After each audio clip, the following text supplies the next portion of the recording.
السلام علیکم dear students. آج ہم بات کریں گے سیلف اویئرنیس پہ کہ ہمیں اپنے بارے میں اپنی پہچان کس طرح سے کرنی چاہیے اور کیسے ہوگی. اور اکثر میں گول سیٹنگز پہ ٹریننگ کراتی ہوں تو اس میں ہم ڈفرینٹ ٹیکنیکس کرتے ہیں جس میں جو ہے وہ آپ اپنے آپ کو جو ہے وہ انالائز کرنے میں جو ہے وہ مدد ملتی ہے اور آپ کو پتہ چلتا ہے کہ ہم نے ریئل لائف میں اپنے آپ کو کس طرح سے بیٹر بنانا ہے.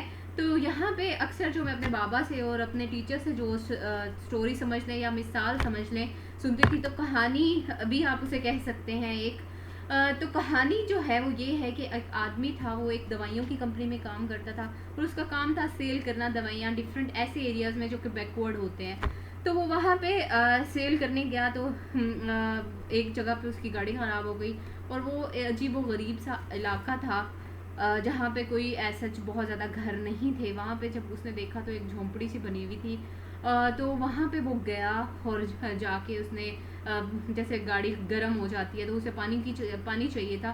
تو وہ ایک بزرگ وہاں بیٹھے ہوئے تھے, تو اس نے کہا کہ بابا جی مجھے پانی دے دیں, مجھے گاڑی کے لیے چاہیے. تو وہ ایک برتن میں پانی لے کے چلا گیا, پانی ڈال کے وہ برتن واپس کرنے کے لیے آیا تو بابا جی نے اسے کہا کہ آپ بیٹھیں, چائے پانی پی کے جاؤ.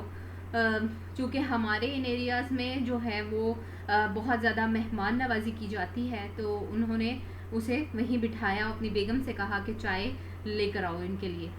تو وہاں جب وہ شخص بیٹھا تو اس نے ایک عجیب و غریب سا منظر دیکھا. اس نے دیکھا کہ مرغیاں ہیں بہت ساری اور ان مرغیوں میں ایک شاہین کا بچہ ہے, اور اس شاہین کے بچے کو وہ دیکھ کے حیران ہو گیا. وہ بچہ بھی, شاہین کا بچہ جو تھا, وہ مرغیوں کی طرح ہی بیہیو کر رہا تھا. مطلب اگر مرغیاں جو ہے وہ پھدک پھدک کے چل رہی ہوتی ہیں آرام آرام سے, اسی طرح سے ہی وہ بچہ بھی جو ہے وہ ان کی نقل کرتے ہوئے چل رہا تھا. اب بزرگ سے اس آدمی نے پوچھا کہ بابا جی یہ کیسے, یہ تو شاہین کا بچہ ہے, یہ مرغیوں کے ساتھ کیوں رکھا ہے آپ نے؟ تو اس نے کہا کہ اس کے ماں باپ نہیں تھے تو میں نے اسے مرغیوں کے ساتھ ہی رکھ دیا. اس نے آدمی نے کہا کہ بابا جی یہ بچہ اگر آپ کی اجازت ہو تو میں لے جاؤں ساتھ. بابا جی نے کہا مجھے کوئی اعتراض نہیں, آپ لے کے جا سکتے ہو. اس نے شاہین کا بچہ اٹھایا, بابا جی کا شکریہ ادا کیا, اپنی گاڑی میں رکھا اور اپنے گھر لے گیا. اب وہ شاہین کے بچے کو روز اڑاتا اور اسے کہتا اڑ اڑ, کیونکہ شاہین کے بچوں کی پرواز جو ہے وہ آسمان کی بلندیوں پہ ہوتی ہے. یہ چونکہ آپ سب کو پتہ ہوگا. ایک دفعہ اس کا ڈیلی وہ اسی طرح سے اس کی پریکٹس کرتا رہا. ایک دفعہ اسے کہیں ایسے پہاڑی علاقوں پہ جانا ہوا, وہ شاہین کے بچے کو بھی ساتھ لے گیا. اس نے شاہین کے بچے کو کہا یا تو آج اڑ جا یا پھر اس ایسی لائف کا مطلب گزارنا اس طرح سے, اس سے اچھا ہے کہ یہ ایسی لائف ہی ختم ہو جائے. تو اس نے اسے کہا یا اڑ یا پھر مر, مطلب یا آر یا پار. اس نے اسے اڑایا, اور چونکہ بچہ جو تھا وہ مرغیوں کے ساتھ رہتا رہا تھا تو اسے اتنی جلدی جو ہے وہ کیونکہ ہیبیچول ہو چکا تھا, انہی کی طرح چلتا تھا اور انہی کی طرح ہی بیہیو کرتا تھا, انہی کی طرح سے اسے لگتا تھا کہ میں موو نہیں کر سکتا. اسے اپنی پہچان نہیں تھی. جب اس نے اس بچے کو اڑایا تو وہ اس طرح سے تھوڑا سا لڑکھڑایا, لیکن اس نے اپنے آپ کو سنبھال لیا, بیلنس اس نے اپنا برقرار رکھا. لیکن اس نے سوچا کہ ابھی زمین آ جائے گی, لیکن زمین نہیں آئی. چونکہ وہ مرغیوں کے ساتھ رہتا تھا, جیسے تھوڑا سا پاؤں اٹھایا تو زمین آ جاتی تھی. اور پھر جیسے اس نے تھوڑے سے اپنے پر ہلائے تو وہ اور تھوڑا سا اونچا اڑا.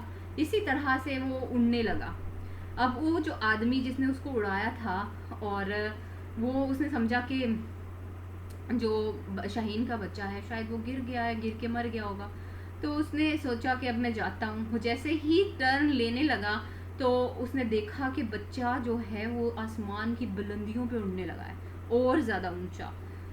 تو وہ بہت زیادہ خوش ہوا. اسی طرح سے آپ لوگ بھی جو ہیں وہ آپ میں ڈفرینٹ قسم کی جو ہے اللہ پاک نے اسکلز رکھی ہیں, ڈفرینٹ قسم کی جو ہے وہ آپ میں صلاحیت ہیں, ابیلٹیز ہیں. ہر انسان ایک طرح سے نہیں ہے, اور ہر کسی کا جو ہے جو ایک لائف کا پرپس ہے ایک الگ ہے, اپنی اسکل کو پالش کرنے کا. تو آپ سب اپنے آپ کو پہچانیں کہ آپ ہو کیا اور آپ کو کیا کرنا ہے. ڈر اور خوف سے باہر نکلیں اور اپنا کانفیڈنٹلی جو ہے اپنی سوسائٹی میں موو کرنا شروع کریں اور اپنے آپ کو پہچاننا سٹارٹ کریں کہ آپ جو ہیں وہ ہر کام جو ہے وہ کر سکتے ہیں جو کہ آپ کے اندر جو اسکل ہے. بعض دفعہ ایسا ہوتا ہے کہ ہم ایسے انوائرمنٹ میں رہ رہے ہیں, ہماری سراؤنڈنگ ایسی ہوتی ہے جہاں پہ ہماری اسکلس جو ہیں وہ ہائڈ کر دی جاتی ہیں انوائرمنٹ سے, یا ہم لو کانفیڈنس ہو جاتے ہیں اور اپنے آپ کو پہچان نہیں پاتے کہ ہمیں کرنا کیا ہے. تو آپ اپنے آپ کو ہوپس ہو کے پہچانیں گے اس ویڈیو کے بعد اور لائف میں آگے بڑھیں گے. اسی کے ساتھ اللہ حافظ, اپنا بہت سارا خیال رکھیے گا.